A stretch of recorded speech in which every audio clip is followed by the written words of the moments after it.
Celeb Savant is a career retrospective type interview focusing on singers, actors, and industry experts. Join Barrett Edelstein now as he dives into the entertainment world.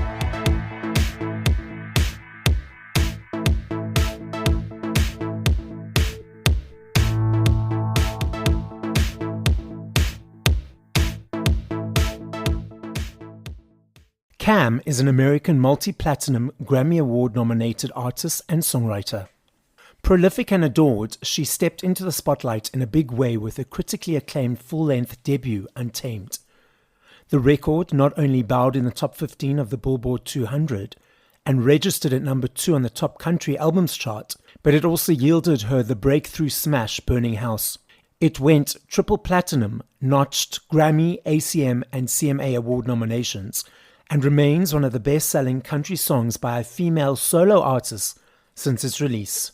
For her critically acclaimed sophomore release, The Other Side, she once again enlisted producers Tyler Johnson and Jeff Basker. The record featured the international Jolene in Reverse hit Diane and the undeniable jam Till There's Nothing Left, plus songwriting from Avicii, Harry Styles, Jack Antonoff, and Sam Smith. In addition to penning 5 songs for Beyonce's Cowboy Carter album, Cam has also lent her songwriting to superstars like Miley Cyrus, Diplo, and Sam Smith. She has consistently sold out shows across the globe, cementing her status as an international powerhouse on stage.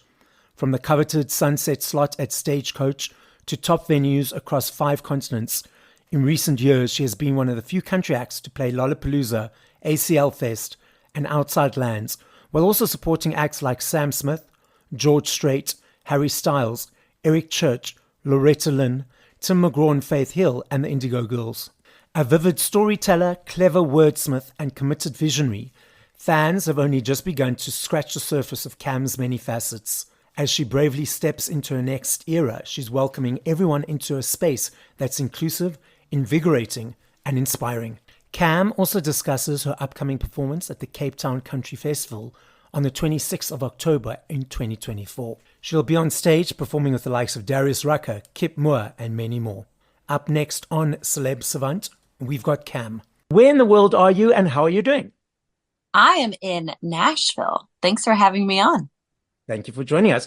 Why did you choose the stage name Cam? I know your name is Cameron. Why was that your choice? Well, 2 reasons. One is that when I first started, my last name is Ochs, and you pronounce it Oaks, like a tree, but no one pronounced it right. So as I was doing radio and interviews and stuff, the first, however long was all spent up me trying to explain my last name, and that wasn't good I wasn't getting my message across. So stopped that. And then I like the second reason is that I really like how it feels familiar. And that's the way I always wanted to make music, was like for people that see things the way I do and people that like I'd be friends with. And so there's sort of like a closeness, I think, that comes from saying that a nickname that all my friends call me anyway. Yeah. I mean, my name Barrett, a lot of people struggle with it. I get Beret, I get Barrett, I get all weird pronunciation. So I relate with what you're saying. So Cam, now let's rewind. At what age, whether it was a child or teenager, did you feel cool? You want to be in this music creative world. And how did that journey progress? Yeah, I'd say when I was like in 4th grade, my dad would sing all the time. My family members, I remember each of them stopping me and making me listen to lyrics of their favorite songs. I knew music was important, but I didn't really think it was like a real career kind of path. I thought that sounded difficult, and I didn't know anyone that was a musician. So I assumed I should just be something else. So I did music on the side. Like I was in choirs, children's choirs, and then a cappella groups, and would kind of, picked up guitar and all that kind of stuff. But in the kind of career job space, I was just becoming a psychology researcher. Mm-hmm. So I worked at Davis, where I went to school, and then in a lab at UC Berkeley and a lab at Stanford. And then finally hit kind of a spot where I was applying to graduate schools, and it was like a jumping off point. Like, are you really doing this or are you not? And I asked my professor, I was like, what do you think I should do? And she's like, picture yourself 80 years old what would you regret, missing out on psychology research or music? And that made it really clear. And so I said, let's give it a swing. And then what were the next steps? How did that flow? Yeah, I think I thought about auditioning for like American Idol or, like that kind of thing, and decided that wasn't quite right. And I think I figured out pretty quickly that everyone would sort of underestimate me if I didn't show them first what I was capable of. So one of my now dear best friends and longtime collaborators, Tyler Johnson, and I had started making music, and my manager, Lindsay Marius, was with me, and we all just kind of hunkered down and were lucky enough to meet up with Jeff Basker, who has done like, Kanye and Beyonce and Fun and Bruno Mars, all kinds of stuff. So we hunkered down and sort of made the first album by ourselves, and then sort of sneak attack brought it pretty much 90% done to the labels. And honestly, a lot of them passed except for Sony New York. I remember Doug Morris, the head guy, was sitting in his office and he started singing along by the second chorus. So it was like, that was it. Gonna sign me on the spot. So it worked out. It was a big gamble, but it worked out. So when you got a lot of no's and passes to albums, how did you pick yourself up after those doors closing? Yeah, it was, it was nice to have people that were collaborators, and like Jeff and Ty and Lindsay, who all believed in it and believed in me. So, and I think I already thought it was such a long shot. So I don't know if I was like really surprised. I think I was like, oh, that sounds about right. People don't really know. I was really nervous, but I think I knew you just have to keep asking enough people. And it was honestly like from leaving psychology research was probably like 2010-ish, and then probably got signed in 2014 or 14, I think. Yeah. It wasn't long by most music industry standards, I'd say. So, it was, I don't know. I guess I'm a dreamer. I guess we ate a lot of, rice and sriracha sauce. Hey. Now, when you signed and when you released April, did you feel that, or were you surprised on the success that you've had? Or the foundations of the 4 years and hard work was, okay, this is a foundation. This is now the next step. I was definitely surprised. I remember the first song we put out, called My Mistake, did what most kind of new acts do, where it goes kind of to like the bottom. It makes it onto the chart, but not super high.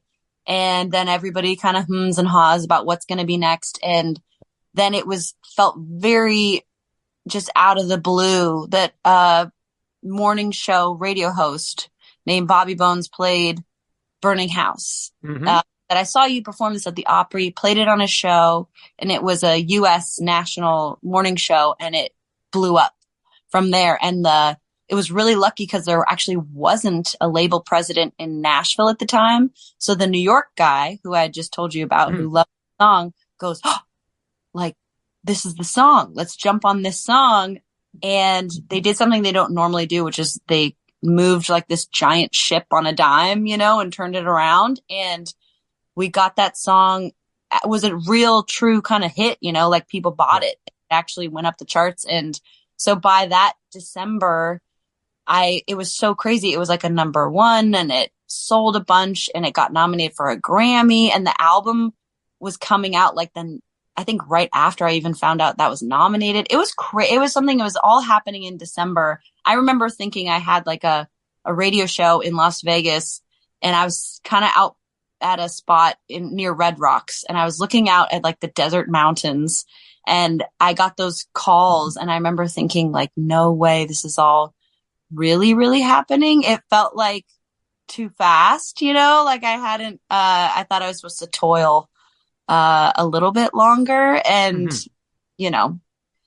life makes sure there's still a lot of work ahead. I like that. But it was, being quite surprised. So when you were looking at those mountains, was there a little bit of imposter syndrome? We're thinking, okay, this shouldn't be happening now. It should be a little bit more. Or was it just like, okay. I thought it should be another, 10 years or something. Okay. But for what it's worth, considering how the music industry likes them young, I mean that in both the good and the bad way. And I think Yes. I started probably when all that happened, I was like 29 maybe. Mm-hmm. So I was kind of older on that front. So I'm glad it all came together, and I'm glad I was old enough to maybe balance it out a little bit in my mind. Take it all in stride. I know you write music and songs for other artists, and you write for yourself, obviously. Mm-hmm. So your creative process, when you're writing a song from 0 to 3 to 4 minutes, first of all, is it easy every time? What motivates it? What invigorates it? Do you know going in that this is a song going to be for me or for another artist? Or how does that whole process work? That's a great question. It kind of is different every time. I love writing for other people, but I think because I'm an artist, it's not really on the schedule per se. Like it doesn't really normally put in there. And then every now and then, like Tyler Johnson, who I was telling you about, like he'll be in with Sam Smith and say, will you come in? And then we get to write a song like, oh, I was thinking of this kind of idea. And then we we wrote Palace together for Sam.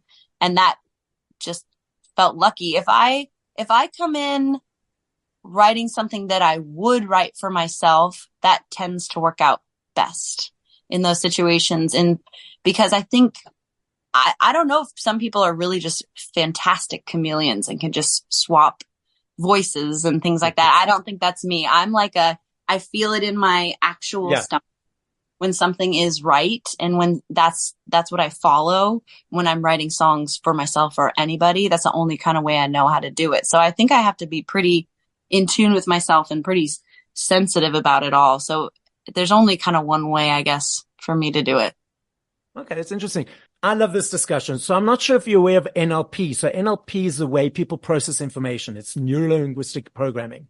Ooh. Now, you referenced earlier that when you were a child, you mentioned that your sister and your dad wanted you to listen to the lyrics of the songs. Now, people have 3 processing skills. There's and we're dominant in one, secondary in another, and tertiary in another. People either create pictures when they process information, or they hear the words and the sentences and process the information through the words and sentences and paragraphs. And that's called audio. The first one's called visual. The second one's called audio or auditory. The third one is called kinesthetic. So that is where people process information on the body language, the energy, the tone of voice, and emotion and feeling. Now, focusing specifically on music, because it'll overlap in other areas and stuff like in your life. When you're listening to music of your own or by other artists, are you creating pictures?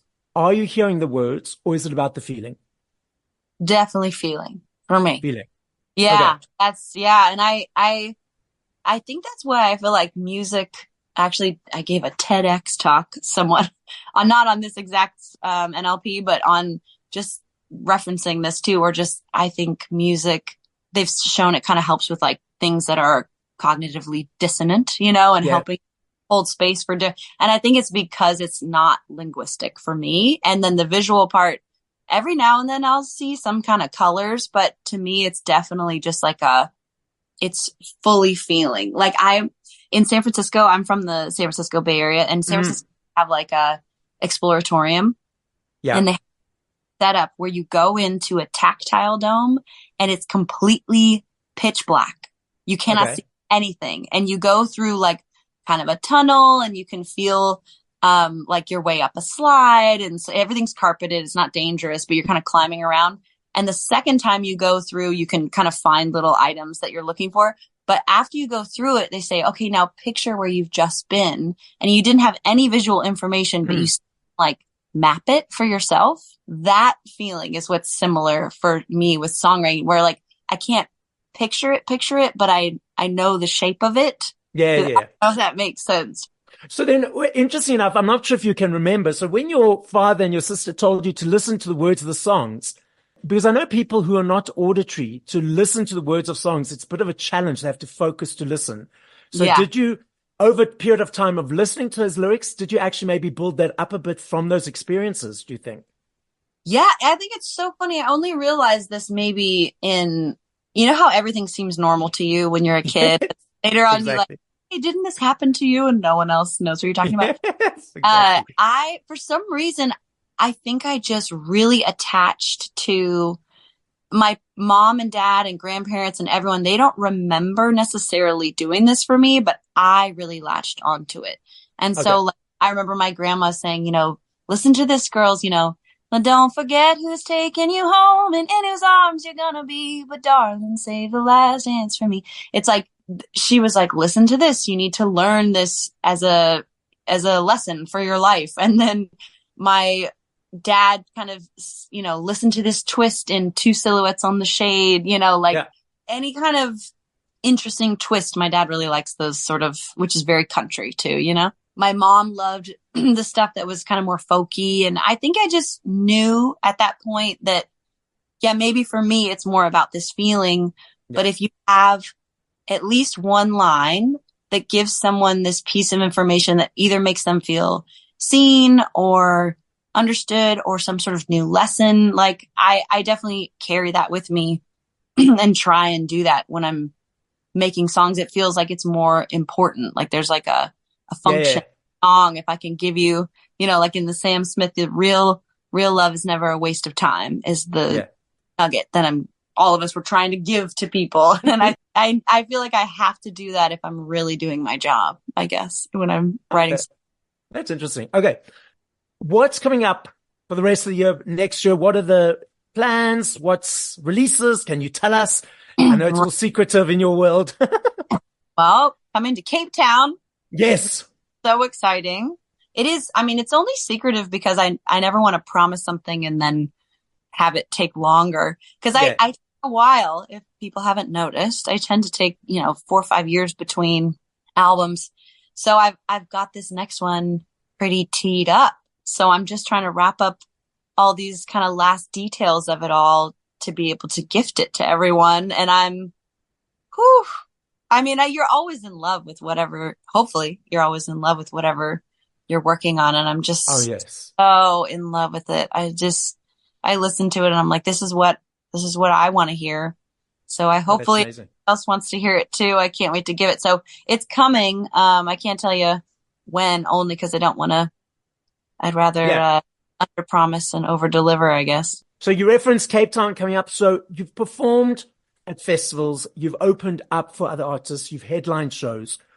So what for you is the difference between being an opening act, headlining your own, and performing at festivals? I'm sure you bring the same energy into the room, but what are the different nuances for those? Oh, yeah. Well, if it's your own show, then everyone is just like 100% locked in.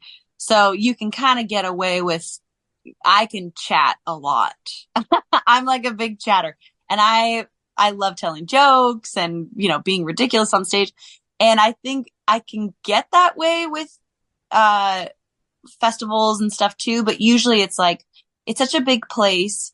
Everybody's attention is like, we'll see. I've never played in South Africa, so we'll see how y'all kind of. But some countries are so locked in, very quiet listeners. Something tells me South Africa might be mildly rambunctious. I'm a little bit louder. Yeah. So I think it's on those when you try and keep the energy up, but you also try and give everybody a ride. So it's not just 100% at the same time. And then I think, when you're playing a festival, you're also sort of introducing yourself to brand new people. So I think I try and give people a good collection of something that you're going to latch onto that's like your favorite part about it, and then do more introductory stuff and kind of bring them in. So then hopefully when I come and do my own show, everyone can show up for the chat and the inside jokes the next time. And I suppose you do the same when you're opening for others. It's like an overview and it's like I think trying to connect with people. It's like when you're meeting someone at a party, for the first time, you try not to dive right into the really weird niche conversations first time. Like, okay, let's talk about something we all, kind of can meet somewhere on and then dive in. But yeah, I mean, the cool thing is everybody and I mean everybody acts like maybe they aren't country fans, but I'm telling you, everybody actually is a country fan. Like everybody loves country music. You can meet people from all walks of life and they'll say like, oh, I don't know if I like it. And then you play them some banging, song from the past and no one can get over how great the songwriting is. Absolutely. So it is, I feel very lucky to be in this genre when I do that type of stuff. When you can pull out a really great song and it's just undeniable. It's pretty fun. I love me a CD. You mentioned earlier about the gift of music. For me, I still budget for every month. For me, it's an energy exchange with you guys for all the hard work that you put in. Aww. And I love the choice, the journey of the choice, the receiving, the unpacking, the booklet, listening from one song, one to whatever number. And I'm not sure if you're aware that vinyls, even cassettes and CDs are on a massive comeback. So vinyls alone last year in the UK, 5.9 million sales. CDs in the UK, they've got a basket of goods where they gauge product exchanges for tax purposes.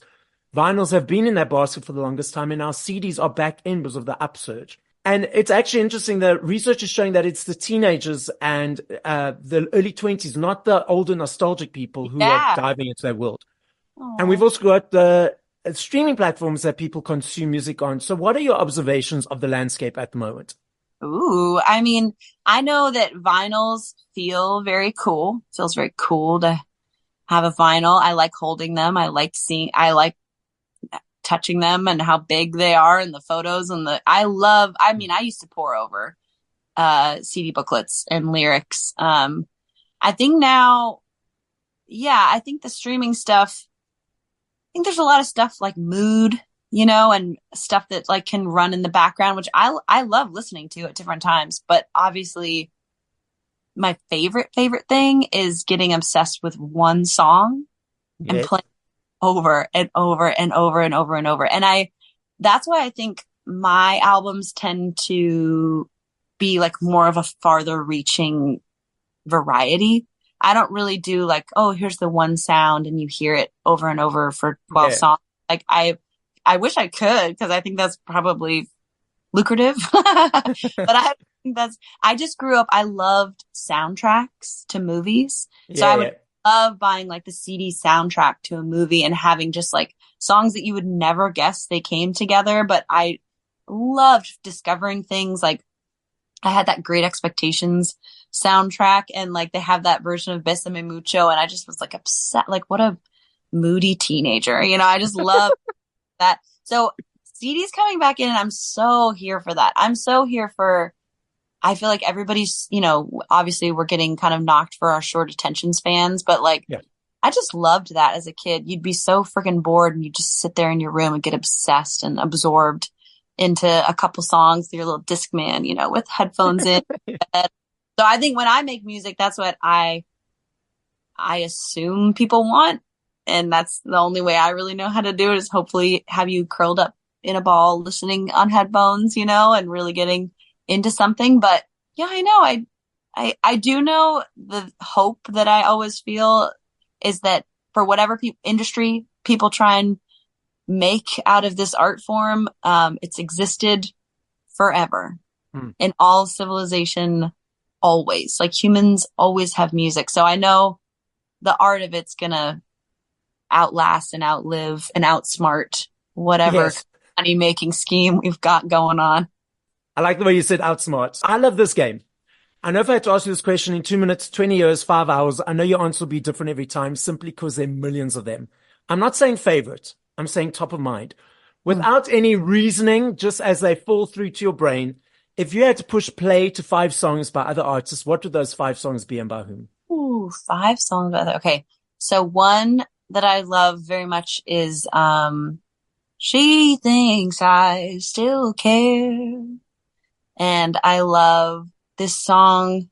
Gosh, there's a Randy Newman song that I think about all the time there's an interview I watched him talk about this. His brother had a patient. This is a long story for a short question, I feel like, but he had a patient that was a collegiate athlete and he had a terminal illness and he wasn't going to make it. And the parents had said at the time they had survived the Holocaust and they lost a lot of people in the Holocaust. They said, we've survived that. We've moved, forward with our lives. We picked ourselves up, but we're old enough now. We don't know if we can make it past this, losing our son.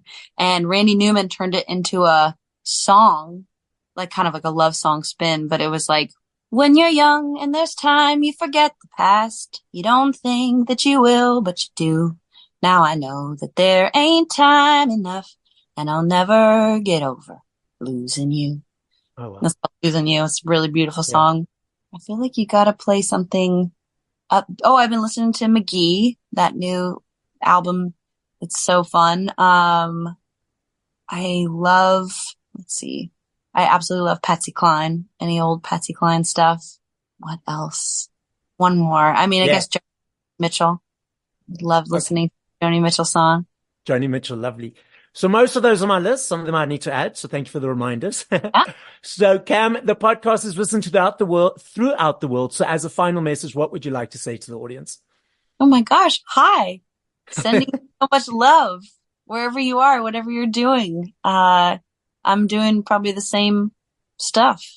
So thinking of you. Thank you for listening to this episode of Celeb Savant. Please follow Barrett on TikTok, Instagram, YouTube, and Facebook at Celeb Savant. That's CelebSavant.